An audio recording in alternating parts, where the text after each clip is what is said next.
इयत्ता 12वी विषय समाजशास्त्र प्रकरण 3 भारतीय समाजातील विविधता आणि एकता स्वाध्याय. तर मित्रांनो, यामधील पहिला असा प्रश्न आहे दिलेल्या पर्यायांपैकी योग्य पर्याय निवडून खालील विधाने पूर्ण करा. 1. लिंगभाव हा डॅश असतो. पर्याय आहेत अंगभूत, जनुकीय, आत्मसात केलेला. तर याचं उत्तर असेल अंगभूत. 2. सामाजिक असमानतेमुळे डॅश वाढीस लागते. पर्याय एकता, फुटीरता, एजन्सीपणा. उत्तर फुटीरता. व पुढील प्रत्येक गटातील चुकीची जोडी ओळखा व दुरुस्त करून लिहा.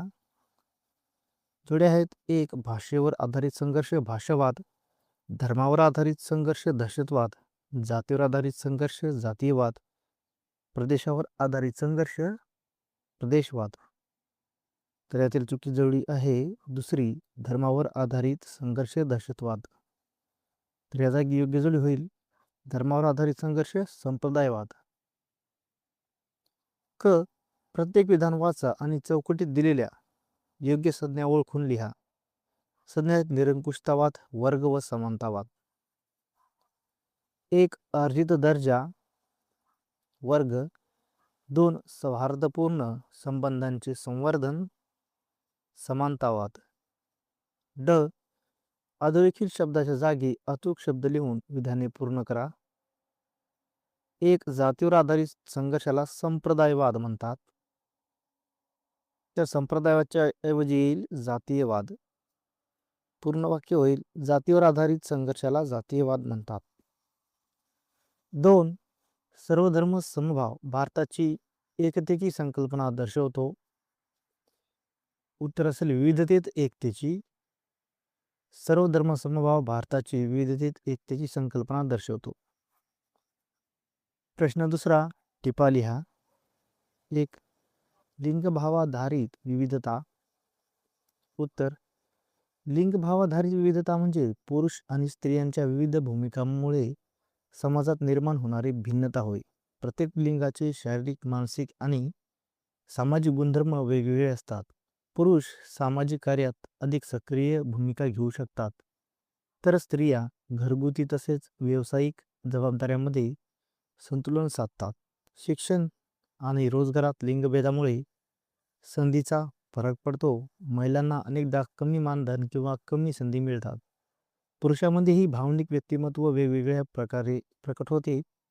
विविधतेमुळे कामाचे प्रकार आणि जबाबदाऱ्या समृद्ध होतात. समाजातील निर्णय प्रक्रियेत दोन्ही लिंगांचा सहभाग आवश्यक असतो. लिंगभावाधारित विविधता सामाजिक सहकार्याला चालना देते. या विविधतेचा योग्य उपयोग केल्यास समाज अधिक समतोल आणि सशक्त बनतो. 2. विविधतेतील एकतेचे महत्त्व. उत्तर विविधतेतील एकता म्हणजे वेगवेगळ्या जाती, धर्म, भाषा आणि संस्कृती असलेल्या लोकांचा सामूहिक सहजीवन होय. भारतात अशी विविधता अत्यंत मोठ्या प्रमाणावर आहे. विविधतेमुळे वेगवेगळ्या विचारसरणी आणि दृष्टिकोन समाजात येतात. एकतेमुळे सामाजिक स्थैर्य आणि शांतता टिकते. विविधतेतून सृजनशीलता आणि नाविन्यपूर्ण उपक्रमांना चालना मिळते. एकतेमुळे आर्थिक आणि सांस्कृतिक विकास सहज साधता येतो.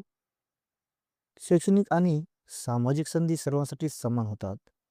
विविधतेच्या पार्श्वभूमीवर सण, उत्सव आणि परंपरा एकत्र साजऱ्या होतात. एकतेमुळे देशाच्या एकात्मतेची भावना मजबूत होते. समाजातील विविध घटकांचा आदर आणि समन्वय टिकून राहतो. प्रश्न तिसरा आहे फरक स्पष्ट करा. 1. प्रादेशिकतावाद आणि भाषावाद. प्रादेशिकतावाद म्हणजे एखाद्या प्रदेशाप्रती असलेली अत्याधिक निष्ठा. तर भाषावाद म्हणजे भाषेवर निर्माण होणारी अत्याधिक निष्ठा किंवा राष्ट्रवाद. प्रादेशिकता अधिकतर आर्थिक, सामाजिक किंवा राजकीय हक्कांसाठी व्यक्त केली जाते. तर भाषावाद लोक त्यांच्या मातृभाषेला इतर भाषांपेक्षा श्रेष्ठ मानतात. प्रादेशिकतावादामध्ये लोक आपल्या प्रदेशाच्या विकासावर आणि अधिकारांवर अधिक लक्ष केंद्रित करतात. तर भाषावादामध्ये भाषावाद मुख्यतः संवाद, शिक्षण आणि सांस्कृतिक अधिकारांशी संबंधित असतो. प्रादेशिक संघर्ष मुख्यतः राज्यामध्ये किंवा प्रदेशांतर्गत घडतो, तर भाषिक अल्पसंख्याकार होणारा अन्याय किंवा भेदभाव भाषावादाचे उदाहरण ठरतो. प्रादेशिकतावादामुळे राज्यांतर्गत भांडणे, निधीचे वाटप किंवा विभागीय कल्याणावर वाद निर्माण होतो, तर भाषावादामुळे समाजात विशिष्ट भाषिक गटामध्ये कटुता आणि मतभेद निर्माण होतात. 2. जातीयवाद आणि संप्रदायवाद. जातीवाद म्हणजे एखाद्या जातीकडे प्राधान्य देणे आणि देशाऐवजी जातीला महत्त्व देणे. तर संप्रदायवाद म्हणजे धर्म किंवा धार्मिक गटावर अत्यधिक निष्ठा. जातीयवादात लोक त्यांच्या जातीच्या हितासाठी राजकारण की शिक्षण किंवा समाजसेवा साधतात. तर संप्रदायवादामध्ये धर्मापेक्षा राष्ट्र किंवा समाजापेक्षा धर्माला प्राधान्य देणे हा संप्रदाय होय. जातीवर आधारित आरक्षण आणि सामाजिक धोरणामुळे जातीय मतभेद वाढतात, तर धार्मिक कटुता, संघर्ष, दंगली संप्रदायवादाचे परिणाम आहेत. जातीवादामुळे समाजातील सुसंवाद आणि राष्ट्रीय एकता धोक्यात येते, तर संप्रदायवादामुळे समाजात अविश्वास, द्वेष आणि हिंसा निर्माण होतात. जातीयवादामुळे राजकारणात जातीचा गैरवापर होतो आणि भाग पदार्थ ठरतो, तर संप्रदायामध्ये हे राष्ट्रीय एकतेसाठी गंभीर आव्हान ठरते, कारण धर्मावर आधारित विभाजन होते. प्रश्न 4. खाली दिलेल्या संकल्पना उदाहरणासह स्पष्ट करा. 1. भिन्नलैंगिकता. उत्तर: भिन्नलैंगिकता म्हणजे समाजात पुरुष, महिला, ट्रान्सजेंडर आणि इतर लिंग ओळख असलेल्या व्यक्तींमध्ये भिन्नतेचे अस्तित्व होय. या भिन्नतेमुळे समाजात विविध भूमिका, गरजा आणि अपेक्षा निर्माण होतात. उदाहरणार्थ, पारंपरिक समाजात पुरुषांना बाहेरील कामे आणि महिलांना घरकामाचे जबाबदारी दिल्या जातात, तर आधुनिक समाजात लिंगानुसार कामाची मर्यादा कमी झाली आहे. शाळा, कॉलेज आणि कार्यस्थळी स्त्री पुरुषांसाठी समान संधी देणे हे भिन्न लिंग ओळख समजून घेण्याचे उदाहरण आहे. ट्रान्सजेंडर लोकांसाठी आरक्षण, आरोग्यसेवा आणि सामाजिक स्वीकृती देणे ही भिन्न लैंगिकतेशी संबंधित धोरणे आहेत. विविधतेला मान्यता देऊन प्रत्येक व्यक्तीला समान मिळणे आवश्यक आहे. समाजातील भिन्नलिंगिकता हे नवीन दृष्टिकोन आणि सर्जनशीलतेला चालना देते. उदाहरणार्थ, महिला उद्योजकांनी उद्योगात नवे प्रयोग केले आहेत. भिन्नलैंगिकता समजून घेणे शिक्षण आणि आरोग्य योजनांमध्ये सुधारणा घडवते. एकूणच भिन्नलैंगिकतेमुळे समाज अधिक समावेशक आणि संतुलित बनतो. 2. संप्रदायवाद. संप्रदायवाद म्हणजे धर्मावर आधारित अत्यधिक निष्ठा बाळगणे होय, जे राष्ट्रापेक्षा धर्माच्या हिताला प्राधान्य देते. यामुळे समाजात धार्मिक द्वेष आणि कटुता निर्माण होते. उदाहरणार्थ, एका शहरात हिंदू आणि मुस्लिम समुदायामध्ये धार्मिक मतभेदामुळे संघर्ष घडल्यास हे संप्रदायाचे उदाहरण ठरते. राजकारणातील धर्माच्या आधारावर मत मागणे किंवा पक्षाला धर्मानुसार फायदा मिळवणे संप्रदायवादाशी संबंधित आहे. धार्मिक उत्सव आणि विधीमध्ये गटबंधी निर्माण होणे हेही संप्रदायवादाचे लक्षण आहे. यामुळे आर्थिक आणि सामाजिक विकासावर प्रतिकूल परिणाम होतो. उदाहरणार्थ, सांप्रदायिक दंगलीमुळे व्यवसाय आणि शिक्षण प्रभावित होतात. धार्मिक कटुतेमुळे लोकांमध्ये अविश्वास निर्माण होतो. संप्रदायवाद देशातील राष्ट्रीय एकतेसाठी गंभीर आव्हान ठरतो. या समस्येवर नियंत्रण ठेवण्यासाठी धार्मिक सहिष्णुता आणि समजून घेणे आवश्यक आहे. प्रश्न 5. संकल्पनांची आकृती पूर्ण करा. राष्ट्रीय एकात्मतेतील अडथळे, संप्रदायवाद, प्रादेशिकतावाद, जातीयवाद, भाषावाद. खालील विधान चूक की बरोबर हे सांगून सहकारण स्पष्ट करा. 1. आर्थिक विषमतेचा समाजावर परिणाम होत नाही. उत्तर चूक. कारण आर्थिक विषमता समाजावर मोठा परिणाम करते. संपत्ती, संसाधने आणि संधींचे असमान वितरण असलेले लोक दुर्बल अवस्थेत राहतात. यामुळे शिक्षण, आरोग्य, रोजगार आणि जीवनावर फरक पडतो. गरीब आणि श्रीमंत वर्गातील दरी वाढते. समाजातील समरसतेला धक्का लागतो. आर्थिक विषमतेमुळे सामाजिक तणाव, संघर्ष आणि असमानता निर्माण होऊ शकते. त्यामुळे हा समाजाच्या विकासासाठी आणि राष्ट्रीय एकतेसाठी गंभीर आव्हान ठरतो. 2. भारतीय समाजातील दुर्बल घटकांसाठी संविधानिक आणि कायदेशीर तरतुदी आशादायी ठरतात. बरोबर. कारण भारतीय संविधानाने अनुसूचित जाती, अनुसूचित जमाती, इतर मागासवर्ग, महिला, दिव्यांग व्यक्ती आणि भाषिक धार्मिक अल्पसंख्याकांसाठी विशेष सवलती दिल्या आहेत. शिक्षण, रोजगार आणि सामाजिक कल्याण यामध्ये संरक्षणात्मक उपाययोजना राबवल्या जातात. उदाहरणार्थ आरक्षण, विशेष विकास योजना, सामाजिक कल्याण योजना हे दुर्बल घटकांसाठी मदत करतात. या तरतुदीमुळे त्यांच्या सामाजिक आर्थिक स्थितीत सुधारणा होण्याची शक्यता वाढते. त्यामुळे हे उपाय आशादायी ठरतात. प्रश्न 6वा, आपले मत नोंदवा.